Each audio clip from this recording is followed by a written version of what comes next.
दोस्तों आज हम लोग जिस स्टॉक की बात करने वाले हैं उसका नाम है सुवेन फार्मा लिमिटेड। दोस्तों एक फार्मा कंपनी के एक मिड कैप कंपनी है जो कि काफी अच्छा काम करती है और जैसा कि इसका चार्ट भी हम लोग देख पा रहे हैं, चार्ट पर इसने काफी अच्छा पैटर्न बनाया। उसके बाद ये काफी दिनों तक नीचे ही रहा, वापस जब इसने ब्रेकआउट दिया तो अभी ये अपने लाइफ टाइम हाई के पास ही ट्रेड कर रहा है। तो दोस्तों हम इसका टारगेट के एनालिसिस और इसका चार्ट के एनालिसिस आगे देखने वाले हैं। अभी चल के पहले हम इसकी फंडामेंटल एनालिसिस देख लेते हैं। दोस्तों जैसा कि हमने पहले भी डिस्कस किया कि कंपनी का नाम है सुवेन फार्मास्यूटिकल लिमिटेड। इसका जो मार्केट प्राइस है वो 686 रुपए पर चल रहा है और आज इंट्राडे में इसने 9% से भी ज्यादा की क्लोजिंग दी है। इसकी अगर हम मार्केट कैप की बात करें तो 17,424 करोड़ का इसका मार्केट कैप वैल्यू है और इसका जो स्टॉक पी है वो 47 का है, जो कि न बहुत ज्यादा हॉट है और न वही बहुत ज्यादा लो। बाकी इसका जो आरओसी है वो 32.5% का है, जो कि बहुत ही बेहतरीन है। और आरओई यानी कि रिटर्न ऑन इक्विटी की बात करें तो 24.5% है, यानी कि आरओई एंड आरओसी दोनों ही पैरामीटर्स पर यह कंपनी काफी अच्छा प्रदर्शन कर रही है। बाकी अगर हम इसके पिछले एक साल के हाई लो की बात करें तो 375 रुपए का इसने लो लगाया था और 768 रुपए का इसका हाई था। दोस्तों मैं कंपनी के बारे में बता दूं तो सुवेन फार्मा एक सीडीएमओ कंपनी है। सीडीएमओ यानी कि contract development and manufacturing organisation, यानी कि ये कॉन्ट्रैक्ट पे दवाइयां बनाने का काम करती है। बाकी दोस्तों अगर हम इसके चार्ट को देखेंगे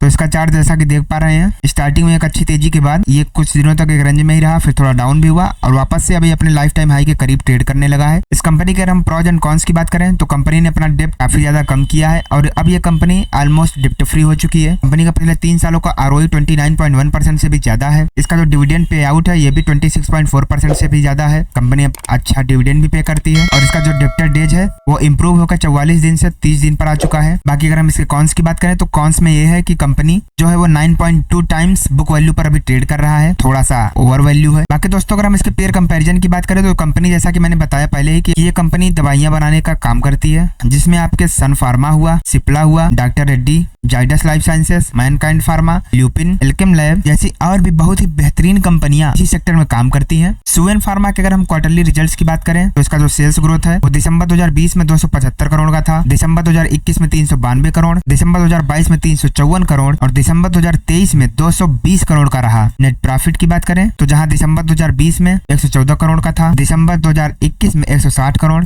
दिसंबर 2022 में 108 करोड़ और करंट में अगर बात करें तो सिर्फ और सिर्फ 47 करोड़ का है। यानी कि इसके सेल्स एंड नेट प्रॉफिट में काफी उथल पुथल होता रहता है। वहीं पर अगर हम इसके लॉन्ग टर्म प्रॉफिट लॉस की बात करें तो इसका जो सेल्स ग्रोथ है वो मार्च 2019 में 378 करोड़ का था, मार्च 2020 में 834 करोड़, मार्च 2021 में 1010 करोड़, मार्च 2022 में 1320 करोड़ और मार्च 2023 में कुल 1340 करोड़। नेट प्रॉफिट की बात करें दोस्तों, मार्च 2019 में जहां 109 करोड़ का प्रॉफिट था, मार्च 2020 में 317 करोड़ का प्रॉफिट, मार्च 2021 में 362 करोड़ का प्रॉफिट, मार्च 2022 में 454 करोड़ का प्रॉफिट और मार्च 2023 में 411 करोड़ का प्रॉफिट। यानी कि अगर हम देखें तो इसका क्वार्टरली बेस पे उतना अच्छा परफॉर्मेंस नहीं है, लेकिन अगर हम ईयरली बात करें तो ईयरली थोड़ा थोड़ा ही सही ये कंपनी लगातार ग्रो करती चली जा रही है। कि अगर हम इसके स्टॉक सीएजीआर की बात करें तो ये कंपनी अभी ज्यादा पुरानी है नहीं, तो अगर हम पिछले 3 सालों की बात करें तो 13% का सीएजीआर रहा और पिछले 1 सालों का 43% का सीएजीआर है इस कंपनी का। वहीं पर अगर हम इसके बोरोइंग्स की बात करें तो मार्च 2019 में इसके ऊपर 83 करोड़ का उधार था, मार्च 2020 में 186 करोड़ हुआ, मार्च 2021 में वापस घटने लगा 143 करोड़, मार्च 2022 में 97 करोड़, मार्च 2023 में 70 करोड़ और करंट में कुल सिर्फ और सिर्फ 51 करोड़ का डेप्ट और रह गया है। यानी कि अगर हम देखें तो मार्च 2020 के बाद इस कंपनी ने हर साल अपने डेप्ट लगातार कम किए हैं। वहीं पर टोटल एसेट्स की बात करें तो जहां 783 करोड़ का एसेट था मार्च 2019 में, मार्च 2020 में 1173 करोड़, मार्च 2021 में 1474 करोड़, मार्च 2022 में 1830 करोड़, मार्च 2023 में 1966 करोड़ और करंट में कुल 2120 करोड़ का एसेट इस कंपनी के पास है। दोस्तों अगर हम इसके शेयर होल्डिंग पैटर्न की बात करें तो जो प्रमोटर्स की हिस्सेदारी है वो मार्च 2021 में 60% पर थी, वो दिसंबर 2023 में भी 60% पर ही है। यानी कि प्रमोटर्स ने ना अपना स्टेक बढ़ाया है और ना ही घटाया है। एफआईआईज की बात करें तो जहां 6.93% पर थे मार्च 2021 में, दिसंबर 2023 तक उन्होंने बढ़ाकर 10.14% तक कर दिया है। डीआईआईज की बात करें तो जहां 5.52% पर थे, इन्होंने हैवीली बढ़ा के 15.94% कर लिया है। और गवर्नमेंट जो मार्च 2021 तक कोई भी हिस्सेदार नहीं हुआ करती थी इस कंपनी के, इसने भी 0.01% का स्टेक ले लिया है कंपनी में। बाकी अगर हम पब्लिक की बात करते हैं तो पब्लिक का हिस्सेदारी जहां 27.55% पर थी, इन्होंने अपना हिस्सा बहुत ही ज्यादा कम करके 13.93% पर कर दिया है। यानी कि अगर हम ओवरऑल बात करें इसके शेयर होल्डिंग पैटर्न की तो प्रमोटर्स स्टेबल है,